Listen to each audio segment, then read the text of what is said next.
ఈ రోజున ఆంధ్రప్రదేశ్ రాష్ట్ర చరిత్రలోనే స్థాయిగా నిలిచిపోయేటువంటి దినం ఇది. ఎందుకంటే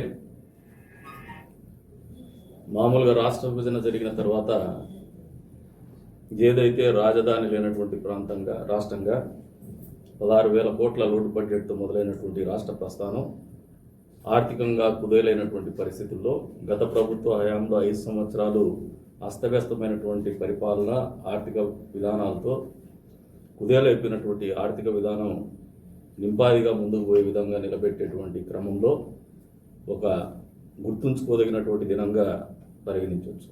ఎందుకంటే ఈ రోజున గూగుల్ సంస్థతో ఏదైతే $15 బిలియన్ ఇన్వెస్ట్మెంట్ చేయడానికి ముందుకు వచ్చి ఒప్పందం చేసుకున్నటువంటి రోజు ఇది రాష్ట్ర ప్రభుత్వంతో. దీనికి చంద్రబాబు నాయుడు గారి కృషి కానీ, యువనేత నారా లోకేష్ గారి కృషి కానీ నిజంగా అందరికి కూడా ఆదర్శదాయకం అని చెప్పే సందర్భంగా తెలియజేస్తాం. అంతేకాకుండా ఈ రోజున రాష్ట్ర భవిష్యత్తు ఆర్థిక పరిస్థితుల్లో అంధకారంగా కనపడేటువంటి పరిస్థితుల్లో ఎప్పటికప్పుడు ప్రతి సంక్షోభం నుంచి అవకాశాలు వెతుక్కునేటువంటి తత్వం ఉన్నటువంటి నాయకత్వం చంద్రబాబు నాయుడు గారి ఆలోచన విధానం మేరకే ఈ రోజున మొదటిగా CRDA బిల్డింగ్ స్టార్ట్ అయింది. అంతే స్థాయిలో గూగుల్ సంస్థ పెట్టుబడులు వేయడానికి ఏమో ఈరోజు జరిగింది. కానీ దీన్ని ఎక్కడ కూడా గూగుల్ సంస్థకు భూములు ఇస్తామంటే కూడా హర్షించరు వైఎస్ఆర్సీపీ పార్టీ వాళ్ళు. అమరావతిలో CRDA బిల్డింగ్ పెట్టేసి అంతర్జాతీయ స్థాయిలో బిల్డింగ్ కడితే కూడా దానికి అభినందనలు కూడా తెలపరు.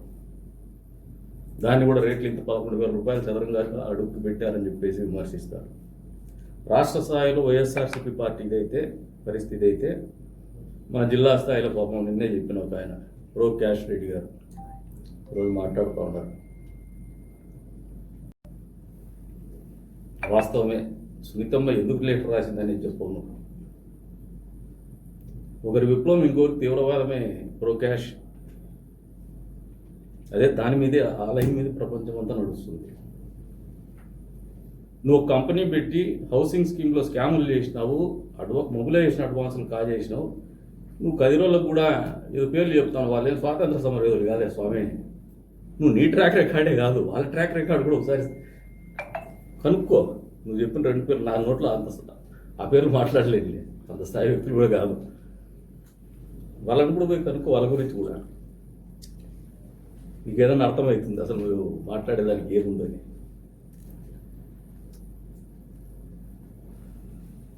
నీకు ఇంకా ఐక్యూ లెవెల్ వెరీ లో ఉన్నట్టుంది ప్రో క్యాష్. నీ your IQ level is very low. ఏదో మా నాయన సింగిల్ విండో అంటావు, ఇంకోటి చెప్తాను. నేను నిన్నే చెప్పిన, ఇది నవతరం. ఈ నవతరంలో ప్రపంచంలో ఎక్కడికి పోయినా నువ్వెవరో అని క్వశ్చన్ చేస్తారు. మీ నాయన ఎవరు అని అడిగే కాలాలు వెళ్ళిపోయినది గతం. వృద్ధులు మాత్రమే ఆ రకమైనటువంటి ఆలోచన విధానంలో ఉంటారు. బహుశా నువ్వు వృద్ధునివో యువకునివో నీ విజ్ఞత వదిలేస్తాను. That is your thought process.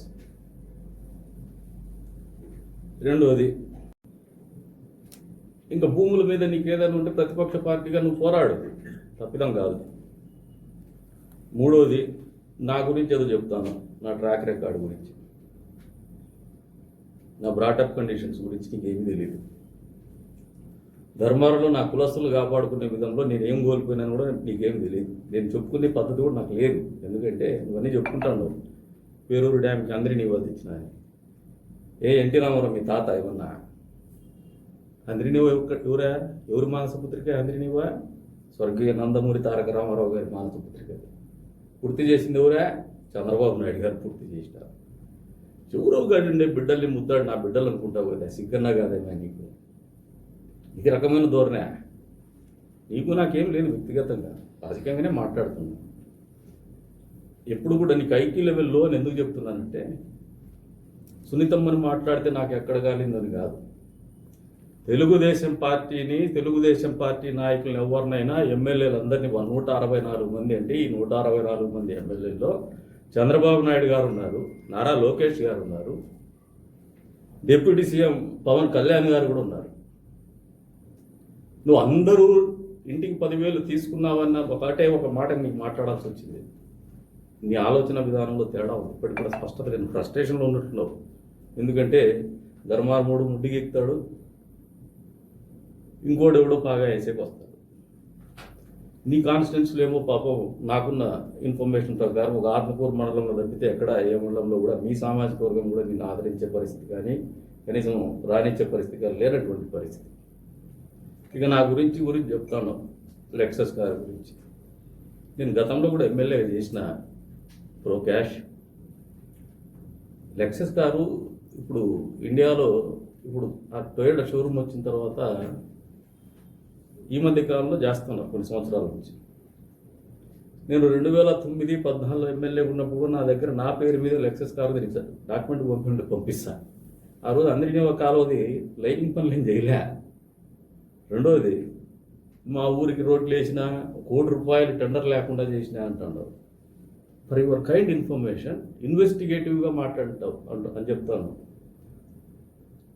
అధికార పార్టీలో ఇన్వెస్టిగేటివ్గా మాట్లాడేది అవసరమే లేదు. బికాజ్ నవేడేస్ ఇన్ఫర్మేషన్ యాక్ట్ ప్రకారం మీరు అడిగినా ఇస్తారు. దానికి ఇన్వెస్టిగేషన్ ఎందుకయ్యా? ఈ మాత్రం కామన్ సెన్స్ లేదా? బేసిక్స్ కూడా ఉన్నట్లేవు మీ దగ్గర.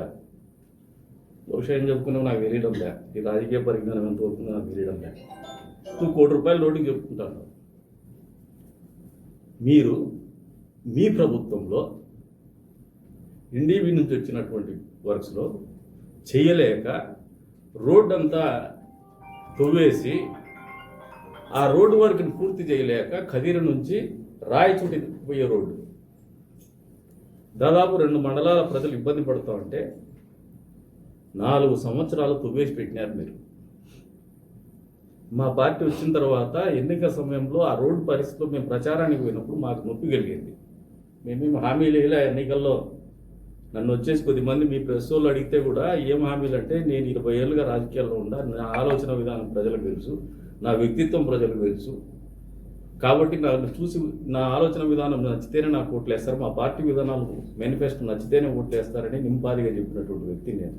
రోడ్డు పని మొదలుపెట్టి మాకు టెండర్ లేదు, అసలు ఎన్డీబీ వర్క్స్ కూడా చేయలే. ఇప్పుడు కూడా చెప్తున్నాయి, ఈవెన్ టుడే ఆన్ రికార్డ్ ఆ వర్క్ కాస్ట్ 24 కోట్లు. ఎన్డీబీ వర్క్స్ ఈ రాష్ట్ర వ్యాప్తంగా మీ ప్రభుత్వంలో టెండర్ అయినటివే 1000 కోట్ల వర్క్స్. ఒక్కరంటే ఒక్కరు కూడా పూర్తి చేయలే. మేము చేసినాం, అది మా నిబద్ధత. నువ్వు ₹1 చెప్పుకుంటున్నావు అంటే ఆంజనేయ స్వామిని కుప్పి గంతులు వేస్తున్నావు ప్రో క్యాష్. నువ్వు నీకు అసలు ఏం జరుగుతుందో నీకు తెలియడం లేదు. ఇట్లాంటి చెప్పుకుంటా అంటే కాదు, ప్రజలు చెప్పాలి మన గురించి, మనం చేసిన పనుల గురించి. ప్రెస్ మీట్లు పెట్టి నేను చెప్పుకుంటే గతంలో కూడా ఉన్నారు ఎవరో, నా హయాంలో వచ్చింది నా హయాంలో వచ్చిందని మూకుల్లాలు బేకారుగాలంతా. ఇట్లా వాళ్ళ గురించి ఆ స్థాయిలో నువ్వు కూడా పడిపోయినావు. ఏదో అంతో ఇంతో చదువుకునేవి, కొద్దిగా పరిజ్ఞానం ఉండేవని అని ఒక 10% ఆలోచన ఉండే, అది కూడా పోగొట్టేసుకున్నాను ఈరోజు ప్రెస్ మీట్తో. ఇంకా నా కేసు గురించి చెప్తాను. ఇన్ఫర్మేషన్ నువ్వు ఏదైతే పేరు పలికినావో అలియాస్ రమేష్, అది పోలీస్ వాళ్ళు ఏమైనా అలియాస్ అని వాళ్ళు పెట్టారు, నేను ఎప్పుడో చెప్పుకోవాలా. రెండోది, నాకు అగైనెస్ట్గా ఆ కేసు లేదు. నువ్వు సుప్రీంకోర్టులో కూడా పోయి చెక్ చేసుకో, ఆన్లైన్లో చెక్ చేసుకో. ఈరోజు నాకు అగైనెస్ట్గా కేసులు ఏమి లేవు సోదరా. ఇది ఏమన్నా ఉంటే, ఇంకా భ్రమలు ఉంటే తొలగించుకో. నేను నీ గొప్పలు భీకరాలు కొలుపుతాను, లేస్తే నువ్వని కాదు. మళ్ళీ కూడా చెప్తాను, మీ పూర్వీకుల పేర్లు చెప్పుకొని బతకద్దా ఇప్పటికీ? భావదారిద్ర్యమే అది. ప్రొద్దుటూరులో తాలిబాన్లు ఎవరంటే ఎవరిని చెప్తారు ప్రో క్యాష్? పోయి అడుగు ఇప్పటికి. లేదు ప్రెస్ వాళ్ళకి ఛాలెంజ్ చేస్తానా, జిల్లా ప్రెస్కి కూడా అప్పీల్ చేస్తానా, మీరు ఎంక్వైరీ చేయకండి. పరిటాల రవీంద్రని చనిపోయినటువంటి వ్యక్తి గురించి మీరు మాట్లాడినారు, అది తప్పు. ఏ వ్యక్తి గురించి మాట్లాడినా తప్పే. ఏదైనా మామూలుగా రాజకీయంగా మాట్లాడితే కూడా అన్నారు, కానీ వ్యక్తిగతంగా మాట్లాడడం అనేది తప్పు. 7 సార్లు ఎమ్మెల్యేగా చేసినారు, సంపాదించుకొని అవినీతికి పాల్పడమని చెప్పము. 7 ఎలక్షన్లు చేసినారంటే వాళ్ళకి అంత ఇంత తూకం ఉంటుంది. అసలు ఈ భారతదేశ ఆర్థిక పరిస్థితుల్లోనే 2006 తర్వాత ఆర్థిక పరిస్థితులు చాలా వేగవంతంగా మారినాయి, ప్రపంచీకరణ తర్వాత, పట్టణీకరణ తర్వాత. అందులో భాగంగా డబ్బు అనేది అందరికీ వచ్చిందయ్యా. అదేమి వాళ్ళకొకరికి రాలే, నీకొకరికి రాలే, నాకొకరికి రాలే. రాజకీయాల్లోకి పాపము నాయకుడిగా బతకాలనే ఆలోచనతో వచ్చిన ఉంటాం. సంతోషం, నువ్వు నాయకుడిగా చలామణి కావాలనే ఆలోచనతో ఉంటే నాయకత్వ లక్షణాలు ఉంటే రాణింపబడతావు, నాయకుడిగా చలామణి అవుతావు. దానికి ఒకసారి మామూలుగా రాజకీయాల్లో కామన్ సెన్స్ చెప్తున్నా, బేసిక్స్ కూడా తెలిసినట్లేవు మీకు. ఒకసారి ఏదో చూద్దామనే దానికి అవకాశం ఇస్తారు. ఎలక్షన్స్లో నిలబడితే గెలవచ్చు, ఓడిపోవచ్చు. ఒకవేళ ఓడిపోతే సింపతి ఉంటే మళ్ళీ కూడా ఏదైనా పాపం అనుకుంటే రెండోసారి ఆ సానుభూతి మీద ఏదో ఎమోషన్స్ మీద ఇచ్చింది. ఇది ఇండియన్ డెమోక్రసీ. కానీ తర్వాత మన పర్ఫార్మెన్స్ మీద ఇస్తారు. నేను కూడా 5 ఎలక్షన్లు చేసిన, ఇండిపెండెంట్గా ఓడిపోయినా. తదుపరి 2 కాన్సిక్యూటివ్ లాసెస్ వచ్చినాయి. కానీ మీ మాదిరికి ఎప్పుడు వేసి ఈ ఎలక్షన్లో నాకు ఓటేసి గెలిపించకపోతే నేను చచ్చిపోతాను ఇప్పుడు చెప్పుకోలే. నేను ఇండ్లు వాకిలన్నీ అమ్ముకునే అని చెప్పుకోలే. నా దగ్గర డబ్బులు లేవు, నాకు ఓట్లు వేయండి, నా దగ్గర డబ్బులు లేక నేను ఇబ్బందుల్లో ఉన్నా అని చెప్పుకోలే. ఇబ్బందులు ఉన్నాయి, నీకు వస్తాయి, నాకు వస్తాయి. రాజకీయాల్లో ఇబ్బందులు అందరికీ ఉంటాయి, తప్పేం కాదు. ఇబ్బందులు ఉండడం తప్పు కాదు. కానీ దాన్ని చూపించుకొని తొక్కినప్పుడే నువ్వు చచ్చిపోయినావు. నాయకుడు కాదు. నాయకునికి గొంతులో ప్రాణం పోతుందని నవ్వుతూ బతికేవాడు నాయకుడు. అడుక్కునేవాడు నాయకుడు అయితే. అడుక్కుంటూ వచ్చేది కాదు నాయకత్వం, ఛాత్రంతో వచ్చేస్తుంది నాయకత్వం. రెండోది మనిషి ఉంటావో లేవో. రో క్యాష్ 23 ఏళ్ళు 24 ఏళ్ళు నా కులస్తుల గురించి నువ్వు చెప్తా ఉన్నావు. మా కులస్తులు ఇబ్బంది పడుతున్నారని మా జీవితమే పోగొట్టుకున్నాను. అసలు ఉంటామో పోతామని ఆ రోజులు మాకు తెలియదు. ఈ రోజు కూడా ఈ నిమిషంలో చనిపోవాల్సిన పరిస్థితి వస్తే స్వచ్ఛందంగా హ్యాపీగా నవ్వుతూ చచ్చిపోయే క్యారెక్టర్లు మావి. పుట్టగోసి నువ్వు బెదిరిక్కునే నాయకులు అనుకుంటావు. నీ పొడిగిళ్ళకో, నీ బాంబులకో, నీ కథలకో, నీ కార్ఖానకో ఏమనుకుంటున్నాను? నీ పరిస్థితి చెప్తాను. పరిటాలరావు గారు ఎవరు నడుస్తుంటే పారిపోయి తాలిబాన్లుగా బతికారు. బాంబులు చుట్టికి పోయి అవి పేలితే చేతులు కాల్చుకొని బయట ఉంటే ఆడదొస్తామని చెప్పేసి ఆదర్శ్ నగర్ ఎమ్మెల్యే కాలనీలోకి పోయేసి ఇక్కడ ఉన్నాడు, ఇదే కేసులోనే వాడే సీనియర్, వాళ్ళ ఇంట్లో నుంచి ఐస్ క్యూబ్స్ తెప్పించుకొని ఒళ్ళు తిక్కుంటారు. ఇది మీ పరిస్థితి. మేము పారిపోలా. కరోనా టైం గురించి చెప్తాను. వీళ్ళే సాక్ష్యం, విలేకరులే. వీళ్ళతో సహా అందరికీ సహాయం చేసినాం. మొట్టమొదటి పీపీఈ కిట్టు 2300 రూపాయలతో కొన్నాం మేము. ఇప్పుడు చెప్తున్నా నీకు, ఆ రోజు మీ ప్రభుత్వం ఉంది, నీకు బాధ్యత ఉంది. మీ ప్రభుత్వంలో మీరు పీపీఈ కిట్లు ఇవ్వలేదని మేము హాస్పిటల్కి పోతా అంటే నన్ను హాస్పిటల్ కిట్లు ఇవ్వకూడదని చెప్పేసి ఎదుర్కొన్నారు మీ ప్రభుత్వం ద్వారా, తహసీల్దార్ ద్వారా, ఆర్డీఓల ద్వారా. బెంగళూరుకి పోయి కారులో డ్రైవర్ లేకుండా నేనే స్వతహాగా పర్మిషన్ తీసుకొని పోయి వస్తా ఉంటే నన్ను కొడిగూడ చెక్ పోస్టులు ఆపినారు. దేని గురించి? శానిటైజర్లు, పీపీఈ కిట్లు సొంతంగా డ్రైవింగ్ చేసుకున్న కార్లు తీసుకొచ్చి హాస్పిటల్కి సప్లై చేస్తే. అది మీ పరిస్థితి. ఆ రోజున రెస్క్యూ హోమ్స్ కూడా పీపీఈ కిట్ మేము అందజేసినాం. ఇవన్నీ చెప్పుకుంటే కాదు, ఇంకా నీకు కూడా చెప్తా. I go by record. నువ్వు ఎక్కడున్నావు అని అడుగుతాడు. అంటే నీ బుద్ధిమాంద్యం ఉందినట్టుంది మీకు. ఇదే అనంతపురము సర్వజన ఆసుపత్రిలో, జనరల్ హాస్పిటల్లో, సూపర్ స్పెషాలిటీ హాస్పిటల్లో ప్రతిపక్ష పార్టీగా ప్రజలకు మెరుగైనటువంటి సేవలు అందుతున్నాయా లేదా కోవిడ్ టైంలో అంటే పోలీసులను పెట్టి అడ్డుకుంటా అంటే మారువేషకంలో పోయి హాస్పిటల్కి పోయించిన నేను ఒక్కనే. దాని మీద నా మీద కేసు రిజిస్టర్ చేసినారు మీరు ఆ రోజున. ఈ రోజు కూడా ఆ కేసు ఉంది కోర్టులో, లేదని చెప్పలా. కోవిడ్ టైంలో హాస్పిటల్కి పోయిండే సందర్శించిండే కేసు కూడా నా మీద ఉంది. కదిర్లో కూడా నా మీద కోవిడ్ టైంలో బయటకు పోయేసి తీసుకొచ్చినాడని నా ఇంటికి నోటీసులు అతికిచ్చేకొస్తే పోలీసుల మీద ప్రజలు తిరగబడినారు. నీకు ఏం తెలుసు అనుకుంటాను? నువ్వేదో గొప్ప నాయకుడు. నీకేముందంటే ఈ రాష్ట్రంలో నీ కులస్తుడైతే గొప్పడు అనుకుంటాడు. అది నీ బూర్జువా ఆలోచన విధానానికి తర్పణం పడుతుంది. మేము చదువుకున్నటువంటి వాళ్ళం, సంస్కారం ఉన్నటువంటి వాళ్ళం, అడ్డగోలుగా ఆరోపణలు చేయం. అసలు నా మీద సుప్రీంకోర్టులో కూడా డిస్మిస్ అయిన కేసుని ఉందని చెప్తానవే, నీ ఇన్వెస్టిగేటివ్ అని చెప్పి మాట్లాడుతుంది. ఎక్కడా నీ ఇన్వెస్టిగేషన్? దాని మీద లీగల్ కూడా నోటీస్ పంపుతాను, ఇబ్బంది ఏం లేదు. ఇంకా ఒక ప్రశ్న వేస్తాను, చెప్తానవే జైలుకు పోయేదాని గురించి చెప్తానవే. మరి జగన్మోహన్ రెడ్డి పార్టీలు ఎట్లున్నారండి ప్రోకేష్ గారు? మీరు నాకు తెలిసి భారతదేశ రాజకీయ చరిత్రలో ఏ రాజకీయ నాయకుడి మీద, ఏ మాజీ ముఖ్యమంత్రి మీద లేనటువంటి కేసులు అనేకమైనటువంటి కేసులు, బెయిల్ మీద బతుకుతున్నటువంటి వ్యక్తి ఒక రాజకీయ పార్టీ అధినేత ఎవరైనా ఉన్నారంటే మీ నాయకుడేయా? మరి ఆయన ఉంటాడో పోతాడని అనుమానం ఉందా మీకేమన్నా? మరి ఇంత సందిగ్ధావస్థలో రాజకీయాలు చేసే వాళ్ళు మీరా మాకు సలహాలు చెప్పేది? ప్రకాష్ రెడ్డి గారు, మామూలుగా నీకు ఒకటి ఉంది, నీకేమన్నా పాపం ఆడ బెదిరించుకొని బతికేది అలవాటు అయిపోయింది కదిరి. మా ప్రజలు నాకు నేర్పించింది ఏమంటే, బహుశా నా తల్లిదండ్రుల కంటే ఎక్కువ నాకు ప్రజలు నేర్పించినారు పోరాటం, చైతన్యం ఎక్కువ మా వాళ్ళకి. చారు మజుందార్ సమకాలికుడు కూడా ఎస్ఏ రఘుప్ గారు ఇక్కడే ఉండేది పుటాగుల్లో. ఏదైనా తప్పు చేసి ప్రజలు తిరగబడేటువంటి సంస్కారం ఉండేటువంటి నియోజకవర్గం ఇది. ఇక్కడ రాజకీయాలు ఎవరు 5 సంవత్సరాలు మేము ఎందుకు చేయలేరంటే మా వాళ్ళకి చైతన్యం ఎక్కువ. ఒక తప్పు చేసినా మళ్ళీ పెట్టుకోరు. నా ఒక చరిత్ర గుర్తుపెట్టుకో. కదిరి రాజకీయ చరిత్రలో ఎప్పుడు కూడా ఇన్నిసార్లు ఒకటే పార్టీ నుంచి ఎవరికి టికెట్ ఇవ్వాల, రెండోసారి ఎమ్మెల్యే అవ్వాల. పార్టీలు మారిన వాళ్ళు అయిండొచ్చేమో, అది కూడా 1.5 టర్మ్ అయిండొచ్చేమో. ఇంకా ఒకటి చెప్తున్నా, నీకేమైనా ఇంకా అనుమానాలు ఉంటే వచ్చే రోజుల్లో తెలుగుదేశం పార్టీతో ఈ జిల్లాలో పోరాడాలంటే ఖచ్చితంగా నిన్ను పాతాళానికి తొక్కుతాం. తెలుగుదేశం పార్టీ నాయకుల గురించి, తెలుగుదేశం పార్టీ ఎమ్మెల్యేల గురించి మాట్లాడితే ఖచ్చితంగా స్పందిస్తాం, సమాధానం చెబుతాం, నీ తలతిక్క కూడా తగ్గిస్తాం. ఏందంటే అది మాట్లాడితే అబద్ధాలు వల్ల వేసి చూస్తూ ఊరుకునేటువంటి పరిస్థితులే ఉండవు.